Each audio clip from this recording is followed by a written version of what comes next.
Ooh, Appletini.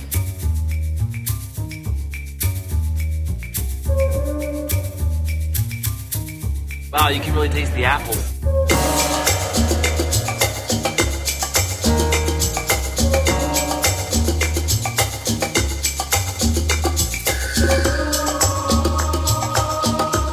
Can we get 2 Appletinis, please? Hey everybody, welcome back to another episode of Appletini Plus. I'm Brad. I'm here with Gerald. How you doing, Gerald? What's up, Bradley? How are you? I'm doing good. It's been, we're sporadic right now. We'll get it down eventually, but Yeah, we don't know what we're doing. I mean, it's just why is life so much stuff? There's just too much stuff in life. it's true. And for those who, if this is their first time coming to Appletini Plus, Gerald and I just talk shows or movies on Apple TV Plus and sip on a beautiful Appletini while we do it. Yeah, 2 old, bald, white dudes discussing Apple TV Plus original programming while enjoying Appletinis. So Yeah. why not? That wasn't a format yet, I don't think. So we decided to do that. Yeah, everybody does like movie and beer. So Yeah. we're going to change it up a little bit, or as we like to say, drink different. How about that? They're drink different, absolutely. And what I'm realizing, Bradley, and I'm sure you probably are too, is that Apple TV Plus has a lot of good programming. So I'm glad we decided to do this. Yes, they do. And I think they're working more with quality rather than quantity. Yeah. Like some you can other say that. streamers out there. Yes. But I mean, part of it is the age too, because they're such a young format. But I agree with you that I think they have a lot more hits than misses. Oh, yeah. At least of the stuff that I've seen. First streamer to win an Oscar. So There you go. Right There off you the go. bat, they have it going for them. Bam. So there it is. So for those who are tuning in, we are going to talk Mythic Quest Season 1 and 2 this week. Because we have Season 3 coming out very soon. So we wanted to kind of get caught up before the new season. Yeah, and before we, because on this show we do discuss, in detail, our depiction of the characters and different plot synopsis and things like that. So there will be spoilers later on in the episode. But before we get there, Brad, why don't you give them just an overall plot synopsis of the series? Yeah. So Mythic Quest, the owner of a successful video game design company and his troubled staff struggle to keep their hit game Mythic Quest on top. So initial thoughts, man. Again, before we get into any specifics with the plot and things that happen throughout the series, but what's your initial thoughts on Mythic Quest? My initial thoughts is I have so much fun with this. I used to be a big World of Warcraft gamer many years ago. So watching this, it really kind of brought back that kind of feel of playing that game. And so I kind of had that connection with it, along with the humor, and all the actors in this show are fantastic. They're great comedic actors. And for those who don't know, Rob McElhaney from Always Sunny in Philadelphia, he is one of the leads in this show. And I always find him very, very funny. So, I mean, it really, really hit every checkbox for me as I started watching it. Bro, I am all with you. I absolutely adored this show. Like, I would even venture to say this might be one of my favorite, if you want to call it sitcom, one of my favorite sitcoms of all time. Like, Okay, I wow. absolutely love this show, and I know we're getting a season 3 and 4 at least. They did announce that they kind of Yes. signed on 2 more seasons at the same time. But what's cool about this show too, not talking about the plot specifically, but just kind of the pedigree of the show.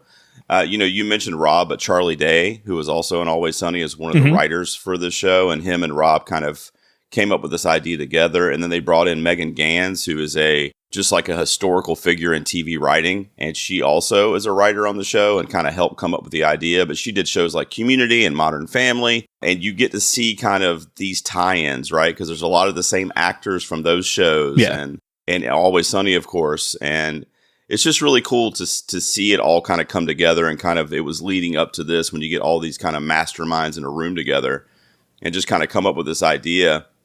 And I feel like the plot of Mythic Quest, the game itself in the show, the game within the show, I feel like kind of plays that to that same narrative. Like we kind of get to see it grow and get to see it mature and kind of what it becomes, just like the kind of creators that are behind it too, which I think is really cool that parallel kind of exist as well. Oh, yeah, I agree. But I love this show. Yeah. So, there will be spoilers, guys. Yes, there will. The night is dark and full of spoilers. So, I mean, we're going to dig into both seasons, so it's kind of hard not to spoil. Yeah. We really just discuss like characters and our favorite scenes and that kind of stuff. So it won't be like a bullet by bullet. Oh, yeah. No. Review of the seasons or whatever. And, the idea is that if you've seen Mythic Quest, you can listen to this episode and really kind of see what we enjoyed about it overall. But there will be spoilers going forward. So if you have not seen Mythic Quest seasons 1 and 2, I would recommend you come back to this episode after you get a chance to check that out.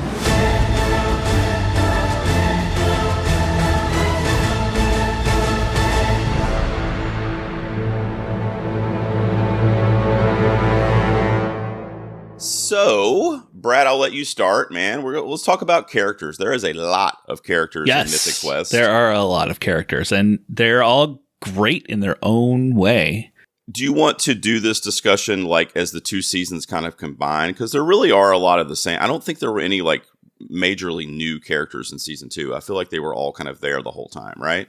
They were, I think, because some of them only pop up here and there, like Carol from HR, and I think Sue, she kind of just pops in here and there. She's not like always in the limelight like all the other ones, like Iron and Poppy and everyone else. So since there were like no new characters in season 2 introduced, at least substantial ones, let's just kind of give our favorite characters in the TV show. Trying to pick an overall character that I loved, it's difficult because I like them all in their own way. Mm-hmm. Obviously, Brad is probably the greatest character on there, and for good reason, of course. Brad, God, Brad is great though. It's just sociopath who literally just cares about himself and money. He's just like capitalism as a person. It's just so undesirable, but you can't help but love him. Because he's so maniacal. And like I love Ian, his craziness, and just like the the stupid stuff he comes up with. Mm-hmm. And David and his kind of, he's the team leader, but he's the team leader that everybody just steps on. Right. And there really isn't a character, like I said, it's everyone in this show I love in a different way. So there isn't one standout that I'm like, oh, this is my absolute favorite. Right. No, I get that. I'm with you where there's so many that it's hard to it's impossible because there's so many. So I don't know that I have a one absolute favorite because one episode he or she might be the favorite, but the next episode is somebody else. And then it's back to them. And then this and that, so there's so many that really shine throughout this series. But if I had to pick one, which I'm forcing myself to do, I think it's David Brittlesby. Okay. Portrayed by David Hornsby. Now, we were talking about the Always Sunny connection. I don't know how much of that show you watched, but I watched it religiously back in the day. I still do. And he played this character called Cricket, who was a Catholic priest that the guys in Always Sunny got to and kind of broke him down.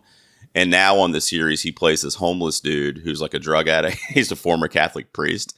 Okay. And it's played to comedic effect, but he's from Always Sunny in a very niche role that he has on that show. But in this show, I feel like David Hornsby, who's portraying him, I think it's the best acting on the show, I would say, from Hornsby. Not necessarily just for comedy, although he is comedic, but he gives that kind of like grounded, like, okay, guys, this is a workplace. Like, so he's kind of a dork in that respect. Like everybody else is having a good time and being inappropriate.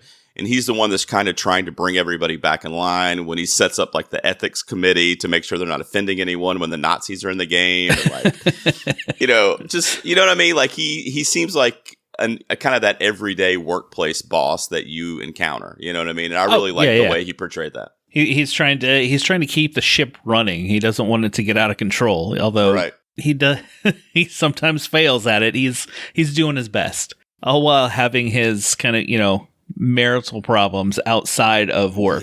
And that's funny too, because I just rewatched the finale of season 2 and it starts with him coming into the office and he's talking to Poppy and Ian and he's like, he's talking about his girlfriend and how he asked her to move in. And she was like, no, I don't think it's, we've only been together a few months. And he's like, so I read the room wrong and I dropped down on one knee. And they're like, oh no, oh God, no. And he's like, yeah, I proposed to her. And then you think the story's over and it can't get any worse. And Ian's like, oh, God, did it end there? And he's like, no. Then I dropped down on both knees and I begged her. So he's just kind of this poor schmo that you kind of feel sorry for. Yeah. Another thing that's cool about his character is you get the impression, and this happens to me sometimes as I get older in life, but you get the impression with David that like his work family really is his family. Like he feels more accepted at work than possibly he does outside, which of course we don't really see his life outside in the show, but you get that impression like he's really happy to be there because those people really, embrace him and look up to him and stuff like that. And I've felt bouts of that before in my life as well. And one of my favorite moments of his is when he's kind of having like that midlife crisis. And he wearing the jean jacket, and what was he like the wolf? The wolf. He's the wolf, bro. Oh man. And my only other one besides David would be Poppy. Just girl power. I mean, she's just representing kind of like something that I feel like is super, super underutilized in the gamer community, and that's women. Yes, especially when you're talking about like creative directors and developers and that kind of thing. So, I mean, even the characters like Rachel and Dana. Kind of are kind of the same way. They're starting at the very, very bottom because they're game testers. Right. And you see, I mean, they do a good job of in these 2 seasons kind of giving an arc for all these characters to kind of lift them up into what we'll see what we get in season 3. Yeah. And then you have somebody like Jesse Ennis who portrays Joe, kind of administrative assistant that gets passed around Brad and David. But she's fine. She's like, she wants to be kind of like where Poppy is, but just a lot more aggressive. Yes. A lot more aggressive. A lot more aggressive. Like she would have easily been fired in the real world within a week. But she's just so like overly aggressive to kind of achieve that goal of her in her mind. What about characters that you didn't care for? I mean, it's hard on the show because I kind of like everybody. But were there any, like, I guess let's just say like your least favorite characters? I mean, at first, he's kind of come around a little bit more, and that was the CW played by F. Murray Abraham. Like, I kind of felt he was a little one note for a while. Yeah, like, yeah, sure, yeah. But I still like that. him. I don't hate him, but he's probably for me one of the weaker characters. I get that. I like how his character is kind of meant to play that role of like, I'm out of the loop. You know what I mean? Like I won one award and I'm going to ride that as long as I can.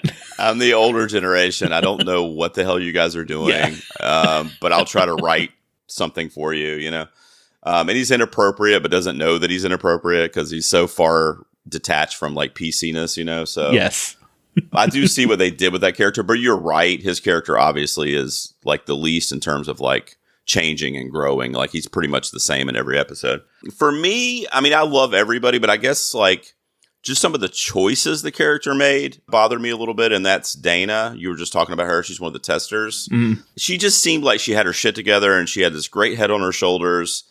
And then we get towards the end of season 2 and she decides she wants to be a programmer and she also wants to kind of achieve what Poppy has. Yeah.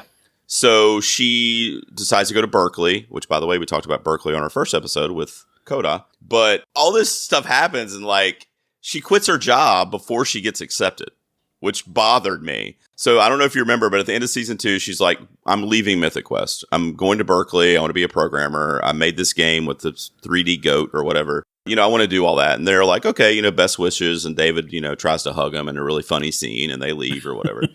And then like the next scene that shows her, she's like, I didn't get in. And she has to go back to beg Poppy and Ian for her job. And it's just it didn't line up with her character. I didn't feel like, you don't do that, especially when you're going to be finding out that week. Just wait till you find out. I agree with you. It seems like she was jumping the gun, kind of rushed kind of thing, but yeah. But her relationship with Rachel was really cute. And I did love the symbolism there of, kind of showing like, a gay relationship in a very popular TV show and kind of like, because you have Joe and then you have Dana and Rachel and then you have Poppy. So you do have all these really strong female characters in the show, which I thought was very important as well. Is there any of these characters that you would love to hang out with, have a beer with, just kind of shoot the shit with? I mean, who would you not want to hang out with in this show? It is true. Who would you not want to? But I think for one, Joe would be the most crazy one if you go out with her. Oh my God, you'd end up in jail. You would. You totally would. This is going to be a really weird choice. There's a couple. I mean, let's be honest. There's a lot of people in the show that I would like to just spend an hour with, just hanging out with. But what about Pootie Shoe, man? Let's not hang out with Pootie Shoe. I want to hang out with Pootie Shoe, like on his stream. Okay. Like on his stream and just watch him play video games, talk shit to him the whole time. You and Pootie Shoe going to play Minecraft together? Yeah, we'll do that. We'll play Minecraft together. Actually, I wish we could play Mythic Quest together. So you're more of a gamer than I am, Brett. So this is like the Final Fantasy kind of not rip-off, that's not the word I'm using, but like an homage to kind of like a Final Fantasy type game? More, I see it more as like a World of Warcraft kind of a... Yeah, that's true, because it has like the ogres and monsters and stuff in it. Yeah, a Lord of the Rings Online kind of thing, like that style of game. Like Game of Thrones-ish. Yeah, there's tons of those games out there, like Elder Scroll, or there's Skyrim, I think it is, and many others like that out there. So those types of fantasy games. Yeah, where you kind of become that character and you get to, play them through certain quests, and you can get very sucked into those games. That's for sure. Yeah. You're kind of living in your own world, your own reality, which we get to see Ian and Poppy kind of drift off into that too on the show. So what about is there any technical stuff or like music or anything on the technical side that kind of you remember that jumped out at you while you were watching it? Snoop Dogg, but yeah.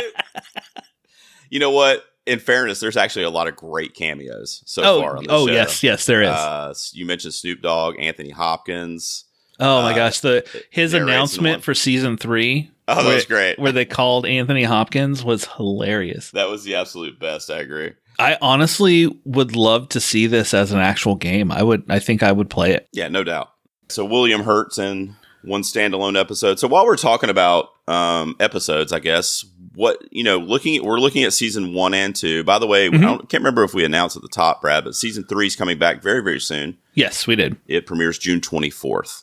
So just a few weeks away from when we're recording this. When this comes out, season 3 is right around the corner. So I'm very excited about that. But talking about the first 2 seasons of Mythic Quest, were there any standout episodes for you? I have a couple that I want to mention, but I was going to let you go first. One of my favorite ones is Everlight, and that's the LARP party that they do. So good. I absolutely loved that episode. I thought it was great, and the leading up to this big battle between them and Brad of who's going to take over, and the way Joe, I love Joe in that. She was just raging. Yeah, no, it was so good, and Brad was so evil in it, which spoke to his character. The other one that I really loved was the quarantine episode where they're on the Zoom call. Now, can I tell you something? Yes. I didn't watch this in real time. I just watched this a couple months ago. I binged the 2 seasons. So I didn't even know this or realize this. I don't know if you did, but those 2 that you just mentioned were actually add-on episodes at the end of the season. So they weren't actually part of season 1. They ended up getting grouped into the season 1 episodes, when you look them up on IMDb and stuff, but they were add-ons. I knew the quarantine one was. I didn't know that the Everlight one was. So that's interesting. But I love those too. I love the quarantine one because... Well, you didn't watch it real time. So for me, I watched it during the quarantine time for us. And then this new episode came out, and it's like, oh, this is all what we're dealing with right now. This is kind of funny and the way they do it. And then it leads up to this. All right, we're going to time out the Zoom game thing that was kind of big, and it was fun to watch during, everything that was going on. Yeah, and what I was going to say, and COVID had pretty much, it's still around, let's be honest, but when I watched these episodes a few months ago, it was pretty much run its course. It wasn't as bad as it was in 2020, at least, where we're all shut in our houses. But what I did feel like they did really, really well in quarantine is they put a face on what we were all kind of going through, what we were all feeling, but they were still able to make you laugh about it, And that that episode was hilarious. There's a really touching moment in that show with Poppy and Ian at the very end, which was a great freeze frame, I thought, and a good creative choice to film that the way they did. And he surprises her and shows up and gives her a hug, and tells her everything's going to be okay because, we were all feeling a little weird during quarantine, yes, whether it was depression or uneasiness or whatever, it was just a weird time. So I don't know. I feel like that was almost maybe the most important episode. It was definitely like a necessary episode, especially when it came out, Yeah. And it fits, especially if you go back and watch them now, you can still kind of go, oh yes, I remember this time. Cause even in season 2, we have CW is kind of remote zooming into work still. Because he's high risk or whatever. Yeah. Well, I love Quarantine too. That was going to be one of the ones I wanted to mention. But my favorite one is probably A Dark, Quiet Death from the first season, which is ironic because it's not attached to the narrative of the show. Is that the one with Jack Johnson or Jake Johnson? Jake Johnson and Kristen Milioti are the 2 leads in that. And they also have a one-off episode in season 2, which we can talk about in a minute, which I also thought was really, really good, focusing on CW, in the past. But A Dark, Quiet Death is just this one-off 30-minute, almost short film that tells the story of Kristen Milioti and Jake Johnson's kind of meeting at a video game store, falling in love. They decide to start this video game together. It becomes this huge success. They get too big for their britches, so to speak, and then basically it ends up crashing and burning after 10 years or whatever, and it ends up in the bargain bin at the local video store, and they see each other there shopping for it. It's $1 in the bargain bin. And it just kind of tells the story over a quick half hour of how it kind of, with the rise and fall in the video game industry. I want to say that was in the 90s. It was either in the 80s or 90s. I can't remember off the top of my head, but it was. I think it was the 90s because I think they reference. Did they reference Resident Evil, or it was kind of similarities to that kind of thing? I feel like it was 90s, if for no other reason, because the video game Dark Quiet Death kind of looked 90s, Doom and that kind of thing. But anyway, I just thought it was so beautiful. Now there's a tie-in, of course, to Mythic Quest that we see at the end of season 1 because they are in the same building that those characters were in that episode. Yeah. When they were running their game. So we see kind of the tie-in there, which was really cool. But that's probably my absolute favorite episode. And I know that's kind of weird because it doesn't have anything to do with the actual show. Yeah, and those are the 2 episodes that are probably towards the bottom for me because I felt like it gave us some backstory and some more information on a different side of things, but they kind of took me away from everything else of this fun, this game, these characters and stuff. And it's like, oh, this is kind of odd. I could see that, and I could see that happening easily. But I guess when you're on a binge, imagine if you were watching it week to week and that episode came out, you'd be like, what? So basically you have to wait 2 weeks to see another episode with Poppy and Ian and whatever. And that's what happened in season 1 for me was we were watching week to week, and then that one comes and we're like, okay, this is weird. I guess we'll see what happens next week. Right.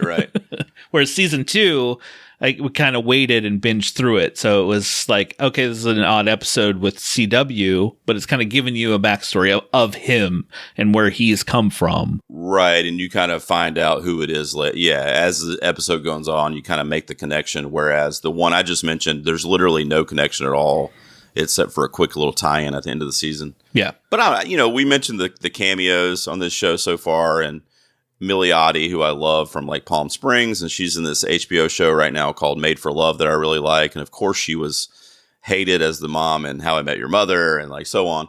But I love her as an actress, and to have her do a cameo, and then Jake Johnson from New Girl, who I really like too. I thought that was really cool. It was great casting, I felt like, and they were both so charismatic that it was able to keep you invested, even though it didn't really have anything to do with Mythic Quest as a whole. And I really, really dug that episode. Also, I was just looking on IMDb, and it's the highest rated episode, Brad. So once again, you're wrong. All right. It's because it's too highly rated. It's not trash cinema for me. I know. It's a 9.4 episode over on IMDb, and the one with CW is a 9.2, which is the second rated. See, that's what it is. You get up there in the 9s maybe, and I'm like, eh. I didn't mention it when I asked you about the technical aspects, and all you really mentioned was Snoop Dogg, which I can't say I blame you.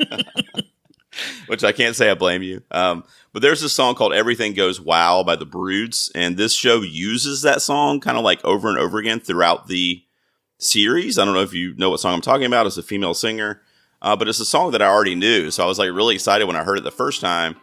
But when the testers are deciding kind of what we talked about earlier, how everything gets flipped and Dana's going to stay at Mythic Quest because they're paying for her college, and Rachel's going to go to Berkeley, so they're going to be kind of separated, at least physically. They have this thing where they're like, remember when she told us not to do it in the office?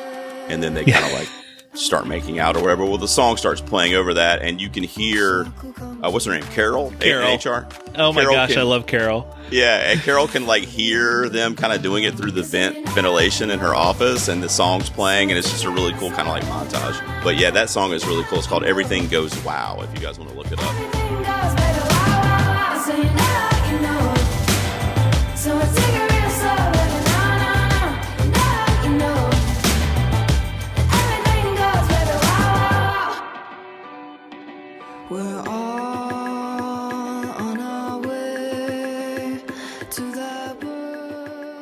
By the Broods, but I thought that was a really good use of a song. And the other thing from a technical aspect, Brad, that I really liked, and I wanted to ask your opinion on it, because I feel like it could be divisive, but I love how they'll transition from the scenes and they'll show like a scene in the video game. Oh, I love that. I thought that was great. Okay. Yeah. I thought it was really cool too. Like they'll finish the scene, and then before going to the next scene, it'll be like, two monsters fighting in Mythic Quest in the actual video game. Yeah, I thought that was great. Yeah, I love that too. Before I ask you the alternate ending to season, I guess we'll just say the alternate ending to season 2, because obviously we know how one. Yeah, we know how one ends. And before I ask you that, though, do you think or hope or see in any way anything developing romantically between Ian and Poppy? Because that's a sitcom hook usually. It is. I'm just curious. And Poppy keeps having dreams. Yeah. And I love how they're at the restaurant at the end of season 2, and Ian's like, this is going to be our baby. We're going to create it together. And she's like all happy. And he's like, without doing it, I mind you. And she's like, no, I'm not thinking about that. I don't know if I foresee a relationship between those two, because I feel like it's more one-sided, where Ian is very much about himself. He is very ego driven for sure. Yeah. Yes. And I know other relationships, like they kind of make it seem like Sue and David could have something at some point. That would be so great. Oh, I love Sue. She trips me out. I love how they put this really positive, bubbly person reading troll comments on video games. It's like if your mom was like responding to trolls, it's funny. But yeah, I love that kind of juxtaposition. So I don't know. I don't know if I would dislike if they did, or if they decided to go that route, it would depend on how they did it. I don't want them to, but I guess we'll see. I kind of don't either, but I kind of like would be along for the ride if they did. Like, this isn't a great comparison, but it was like when I was a huge Seinfeld fan and we knew that Elaine and Jerry had been a couple before the show started, basically. And then they kind of played with it in season 2, where they were like, they had that period of time where they were like, we're gonna be friends with benefits, basically. And then they started kind of getting too attached, and it was almost like they were dating again. I didn't like that period of the show, so I would like it if they could have a stint where they were romantic, maybe for like a season or a half a season, and then like recover from it and use it as a context later on. Like, you know what I mean? I could see them bringing in a love interest for Poppy and making Ian kind of jealous in a way. Because he's shown, you're right, he's an egomaniac, but he has shown moments of if he's going to be soft, it's going to be for Poppy. Yeah. Basically like giving up everything to let her live her dream, you could argue, at the end of season 2. And discussing that real quick before we wrap up with our ratings and stuff. So at the end of season 2, we're getting a season 3 in a few weeks. But what happens is Poppy and Ian decide to leave Mythic Quest because they decide they've done all they can do there. Well, season 1 ended where Poppy was going to leave. And then in season 2, they were, kind of leaders. Right. He basically promoted her to be his equal. Yeah. And that was kind of the battle back and forth all of season 2. Right. And then they decided to come together and they started working together. But they also decided collectively, like, look, we've done all we can do here. Like, what was the first expansion called? The first season was Raven's Banquet. Yeah, they're like, Raven's Banquet is our masterpiece. Like, we can't do any better than that. You know, Poppy has all these really innovative ideas, but, you know, as Ian put it, you can't rebuild the foundation of a skyscraper once it's in the sky. So they need to basically start from zero with a lot of her ideas, which, by the way, I feel like is a legal issue. I feel like David might be like, wait a second, what? Like, the ideas that you created here, you're going to go over to, you know, id Software or something and sell it? I don't get it. So that might be a little bit, maybe that'll actually come into play in the next season. But so they decide to leave Mythic Quest, start their own thing. We don't really know what that is yet, except that it's going to involve her Hera kind of plan, which is a kind of a all-inclusive where gamers can all be on the same thing together. So it's a very elaborate thing that they're going to try to build on. But that's it. And it kind of ends. And then, you know, I mentioned one of the showrunners for Community. I saw an interview with her where she was like, yeah, we did that in the Community too, where we just wrote all this stuff and we didn't even know if we were going to get a next season, but we didn't care. And that's what happened here. Like, this season ended and they hadn't even announced season 3 yet. Yeah. So it was one of those like, okay, well, if it does end, this is how it ends of like, okay, we're leaving and that's that. So now what are we going to do? What'd you think of the plot twist of Pooji Shu being his son? Did you like that or no? Yeah, I thought it was fine. It didn't. Yeah, I didn't see it coming. It was a surprise. Yeah, I didn't see it coming, but it didn't throw me or anything like that. Yeah. This ending did kind of throw me because I'm curious where it's going to go, because the show is Mythic Quest and it's all about the Mythic Quest game, but now they're gone. They're leaving. So is it going to be like David and Brad running Mythic Quest and they're going against Poppy and Ian, whatever they have going on? Yeah, I don't know. I mean, at the end of the finale, you know, David was telling Joe, like, we got to get a new creative director. We got to get a new financier. We got to, you know, so they're planning on hiring people for all, because I don't know if you realize, but like a lot of people basically just left. Like, the 2 testers are gone. They were main characters. Brad's in prison, presumably, for at least 6 months. Oh, yes, because his brother came in and, you know, there was a whole trading. Right. And then obviously Poppy and Ian. So it's like basically 6 characters just left the show in the last episode. So I don't know. You're right. It's kind of like, how does the show go on and still incorporate Mythic Quest specifically? Yeah. So it is going to be interesting to see. But what do you think? Instead of doing like an alternate ending, unless you have an alternate ending, what do you kind of think? I mean, I don't have an alternate ending. All I can say, like I said, is Ian and Poppy are going to start a thing that kind of compete more or less with Mythic Quest.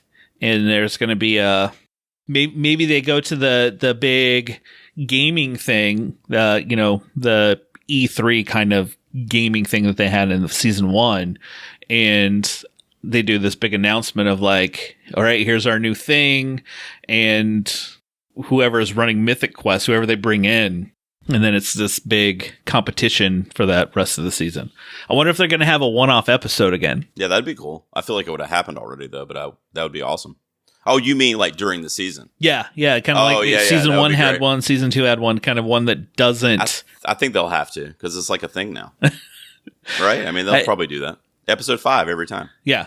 And maybe the storyline kind of, since they said season 3 and 4, it kind of encompasses both. Mm-hmm. I don't know if there are plans to end it at 4, or if they're just going to kind of play it and be like, let's see where it goes. Well, how about this for next season? What if like Brad, or maybe another character, but I'm just going to say Brad. What if he gets like a big settlement from this whole like thing with his brother, and he just gets all this money?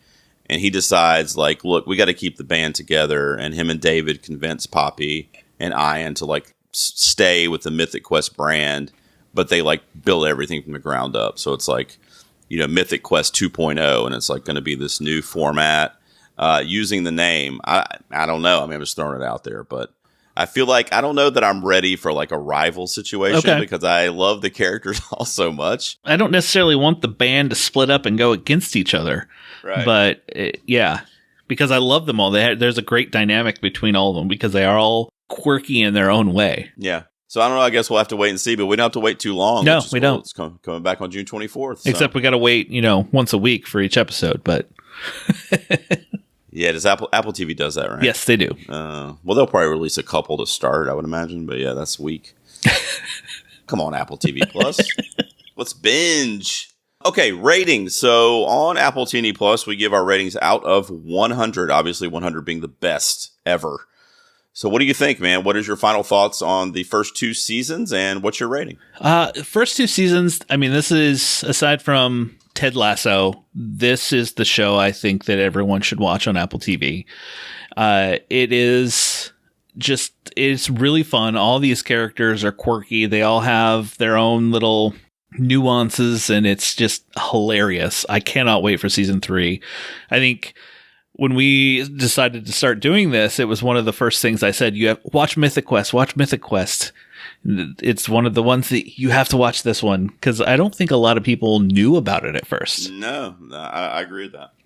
So overall, I would give this 85 swords for Mythic Quest out of 100. I like it. I thought you were going to say shovels. We should do shovels. Oh, yeah, shovels. I forgot about the shovel. Yeah. So 85 shovels.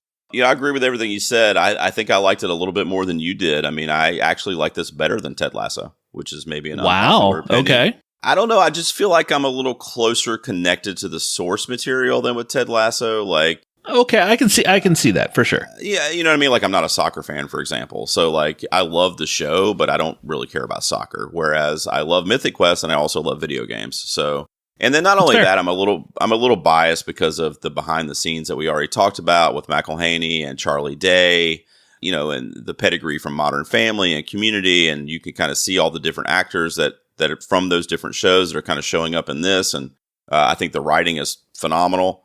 So this is probably, I'd have to look at a list. I mean, I really, really like Severance, but I don't remember what I gave that on a rating last time we got together. But for this one, I'm going to give it like a 96. Wow, okay. I love Mythic Quest, man. It hasn't had a bad episode, which is saying a lot.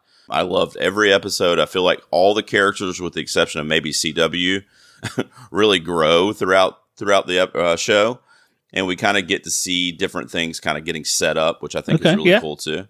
But yeah, I love it. It's a very, like, you know, Community-esque type show, but kind of centered around video games. So absolutely, you know, if you love and Silicon Valley too, which was a show I loved on HBO. Did you ever watch that? I haven't. I've been told that I have to check it out. Yeah, so Silicon Valley is actually really, really similar to this, but it's not so much developing the game. It's trying to, like, get it sold and the legalities and stuff like that. So, but it's a very similar approach to kind of that community, the video game community. So I say give it a go. 96 for me. I got to go back and see what I rated Severance, but I'm going to say this is probably my favorite Apple TV original that I've seen so far. Wow. I mean, everything I've watched on Apple TV has been great. So I can't not suggest anything yet. Speaking of which, Brad, as we say goodbye to the folks for this episode of Appletini Plus, what are we going to do on our next episode in about 3 months? I think next up for us is After Party, isn't it? Yep, the After Party, which I just wrapped up a few weeks ago. You know, in the next few months when we finally get back together to record, that could change. Who knows? So we'll see. It could change, but I did hear, interestingly, because I felt like that was a one and done season, but I did hear they renewed that for season 2. They did. And some of the same characters will be coming back, so I don't really know what new mystery is going to get tied in there, but yeah, I don't know. I really enjoyed that one too, so I'm looking forward to discussing that one with you also. That one was really fun, and in the meantime, I will say you can follow us on our social on Twitter and Instagram, although we haven't posted a whole lot over there, at Appletini Plus with the plus spelled out on both, or you can email us appletiniplus@gmail.com. Let us know if there's any shows that you would love to see us do. I'm sure Julio will be hitting us up for the one that he wants us to watch. I forgot what it was. Which one was that? Is that the one with Elizabeth Moss? Because I do want to watch that one. Shining Girls. I do want to see that. I mean, there's so much on there I want to see. Yeah, there really is. I'm going to get you to, eventually we'll do Central Park. I think that's a really fun animated show. My wife wants us to do Schmigadoon or whatever it's called. Schmigadoon was really good. Well, we'll be here. We'll do it. It just might take us several years. But it'll take a few years, but we'll do it. All right, man. So, until next time, I always love talking to you, brother. You too. We will talk to you all later. See ya.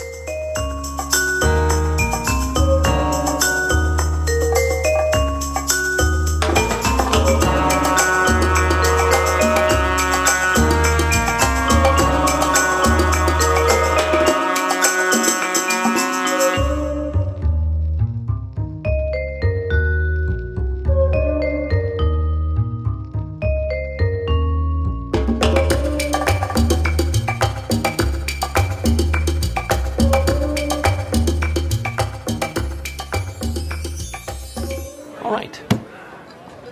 Good night.